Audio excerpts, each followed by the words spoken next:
امنو اے ایمان والو لا تحرموا طیبات ما احل اللہ لکم، وہ حلال چیزیں، وہ طیبات، وہ پاکیزہ چیزیں جو اللہ نے تمہارے لیے حلال کی ہیں ان کو حرام نہ ٹھہراؤ۔ ولا تعتدوا، اور زیادتی نہ کرو، حد سے آگے نہ بڑھو، ان اللہ لا يحب المعتدین، اور اللہ تعالیٰ حد سے آگے بڑھنے والوں کو پسند نہیں کرتا۔ وَكُلُوا مِمَّا رَزَقَكُمُ اللَّهُ حَلَالًا طَيِّبًا، اور کھاؤ جو کچھ اللہ تعالیٰ نے تمہارے لیے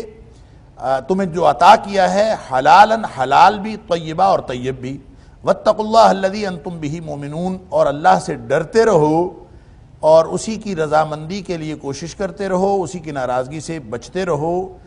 وہ اللہ انتم بہ مومنون، جس کے اوپر تم ایمان کا دعویٰ کرتے ہو یا ایمان رکھتے ہو۔ اچھا جی، یہ مضامین جو یہاں سے شروع ہو رہے ہیں، یہ 12واں رکوع یہاں سے شروع ہو رہا ہے سورہ مائدہ کا، اور یہاں سے جتنی بھی آیات آگے آئی ہیں، یعنی آیت نمبر 87 سے آگے، اس کے بارے میں ایک رائے یہ ہے کہ یہاں تک سورۃ المائدہ کے مضامین اصلاً مکمل ہو گئے ہیں آیت نمبر 86 تک، اور یہاں سے آگے جتنے مضامین ہیں یہ دہرائے جا رہے ہیں، یعنی جتنے مضامین اس سے پہلے سورۃ المائدہ میں بیان ہو گئے ہیں انہی کی ریپیٹیشن ہے، یا یوں کہہ لیجئے تاکیدی طور پر انہی احکام کو دوبارہ بیان کیا جا رہا ہے، یا خلاصے کے طور پر بیان کیا جا رہا ہے، یا پھر وہ جو مضامین جو پہلے بیان ہو چکے ہیں انہی کے اندر کچھ پہلو جو بھی تشنہ تھے وہ دوبارہ یہاں پہ بیان کیے گئے۔ ہو سکتا ہے یہ بات درست ہو، لیکن اس کا کنیکشن ہمیں جوڑنا پڑے گا سورت کی ابتدا کے ساتھ۔ سورت کی ابتدا کس بات سے ہوئی تھی کہ یا ایھا الذین آمنوا اوفوا بالعقود، اے ایمان والو، اے ایمان کا دعویٰ کرنے والو، اللہ کے وعدوں کو پورا کرو، یعنی وہ سارے احکام شریعت پر عمل کرو۔ تو وہ سارے احکام شریعت جو ہیں یہاں پہ دہرائے جا رہے ہیں، احکام شریعت کو پھر سے، یعنی ان کے وہ پہلو جو پہلے اس سے پہلے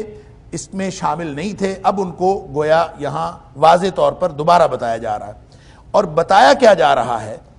کہ اپنی زندگی گزارتے وقت، یعنی اللہ کے عہد پورے کرتے وقت، کہیں تمہارے ذہن میں یہ نہ آ جائے کہ ساری کی ساری طیبات بھی چھوڑ دو اور اپنی ایک راہب اور جوگی بن کے زندگی گزارنا شروع کر دو۔ ایسی زندگی کا مطالبہ اللہ نے نہیں کیا، یعنی حلال و حرام اگر تم نے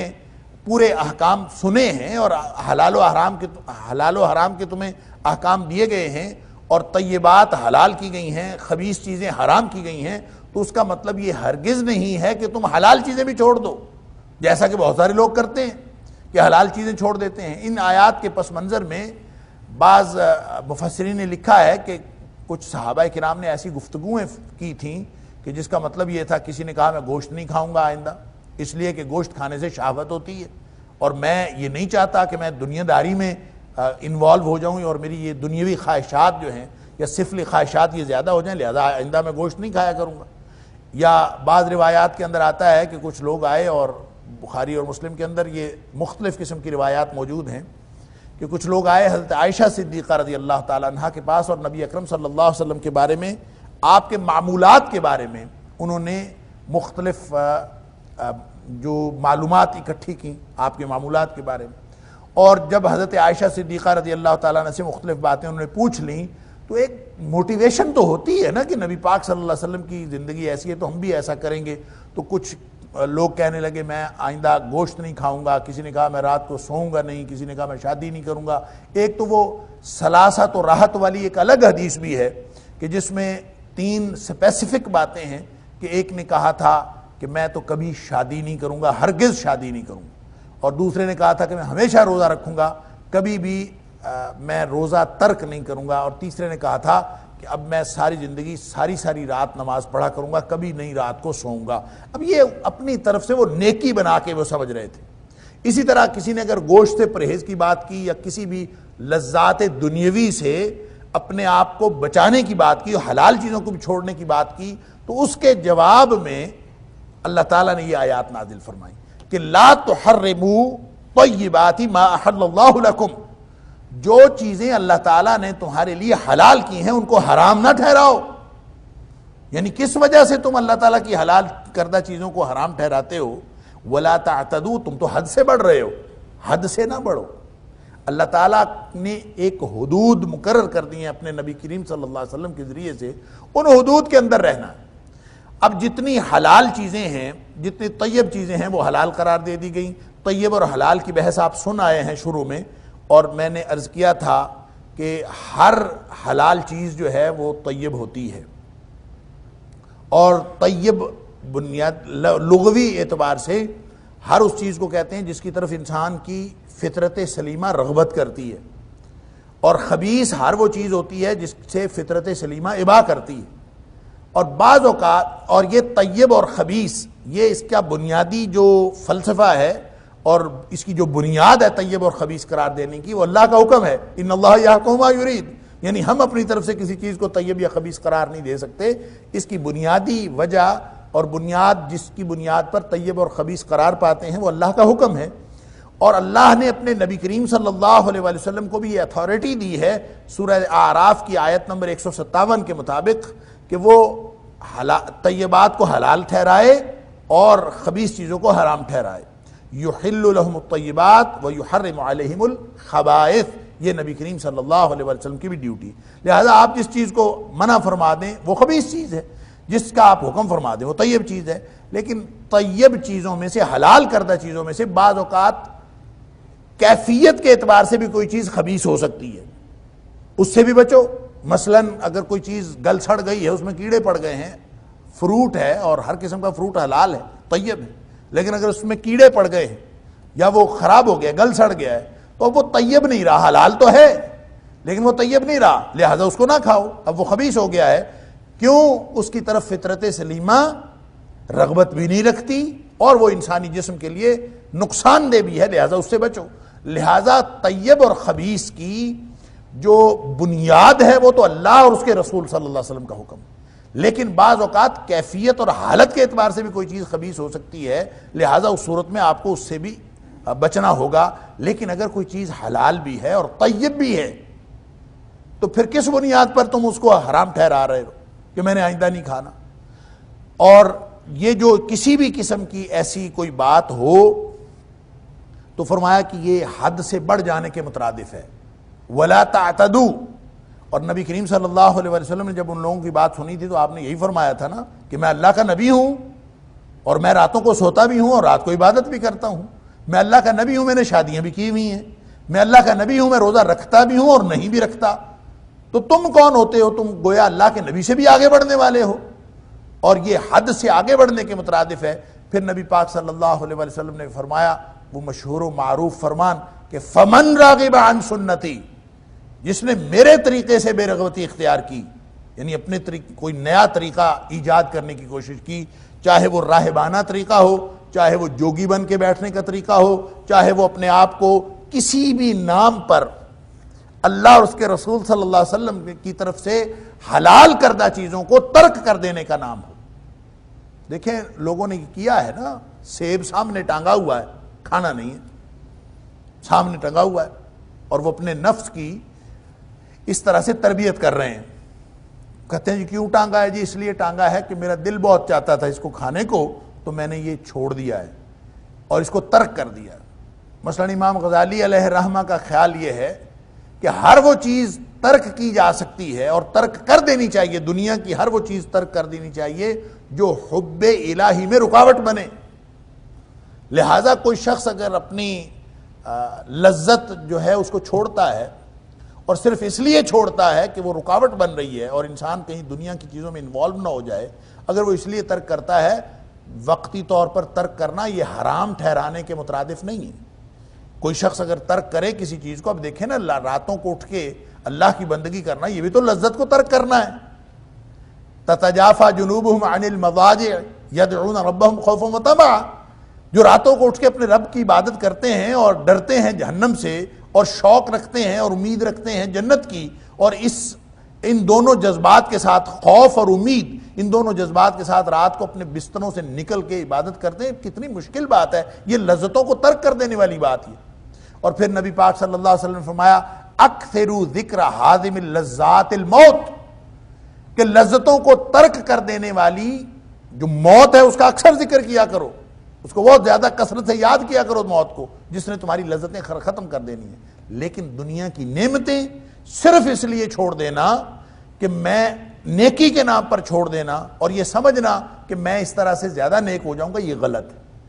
ہاں البتہ کوئی رکاوٹ بنتی ہوئی چیز ہو، جو چیز آپ کو رکاوٹ بن رہی ہو، تو پھر اس کو اس درمیان میں سے نکال دینا یہ ضروری ہے۔ وہ دنیا کی کوئی بھی چیز ہو سکتی ہے، وگرنہ اللہ تعالیٰ نے قرآن پاک میں مختلف جگہوں پہ یہ مضمون ارشاد فرمایا، وَلَا تَنْسَ نَصِيبَكَ مِنَ الدُّنْيَا، اللہ نے دنیا میں تمہارا جو حصہ مقرر کیا ہے اس کو کیوں چھوڑتے ہو، اس کو مت بھلاؤ۔ اور اسی طرح اللہ تعالیٰ نے فرمایا کہ قُلْ مَنْ حَرَّمَ زِينَةَ اللَّهِ الَّتِي أَخْرَجَ لِعِبَادِهِ، اللہ تعالیٰ نے جو